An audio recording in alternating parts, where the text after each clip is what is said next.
One of the biggest things that hampers anyone when it comes to fat loss, when it comes to anyone staying in shape, is traveling with inconsistent routine from kitchen, inconsistent routine when it comes to working out.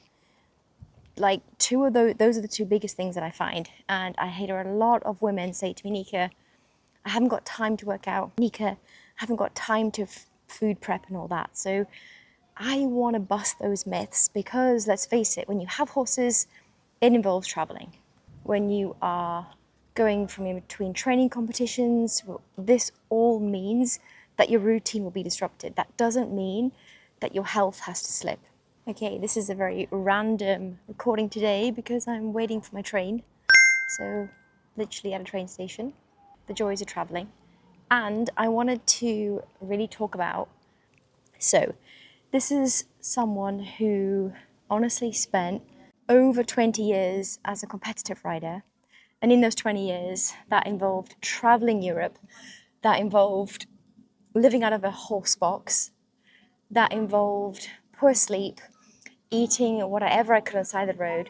And it used to frustrate me because as someone who really loved horses and knew that as the rider, I had to show up being as strong as I can in the saddle, have the most energy I can in the saddle, and show up the best version of myself on my horse. Because in the day, it's not all about the horse.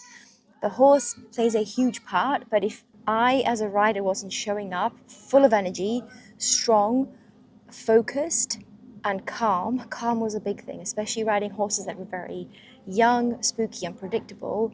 I really valued how I showed up. And to be honest, this was being compromised. So something had to change. And for me, it came in the form of periods. So my periods got to a point so bad that I was bleeding through into a nappy. The clotting was extreme and it was a lot of pain. Not only that, I was really struggling with my energy. So I'd have severe energy crashes from like 3 p.m. onwards and rely on things like sugar, caffeine. I would also have about like 6 coffees a day. So this was the extent of like having and trying to survive. So what I did instead was hired a coach who taught me why I was having energy crashes, who taught me why I wasn't showing up being the best version of myself when I was riding my horse, and changed 3 things: nutrition, movement, and stress.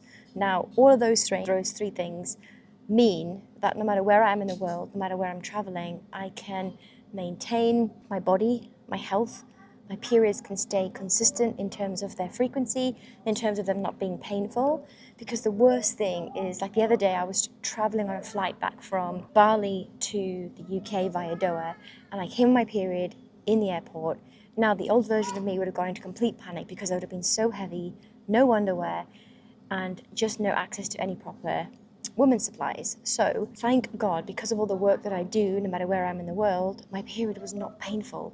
It was so light. And this is a blessing because since I was 18, the pain and the heaviness of my periods were so extreme that this shows you how powerful focusing on those 3 things, nutrition, movement, and stress levels, are.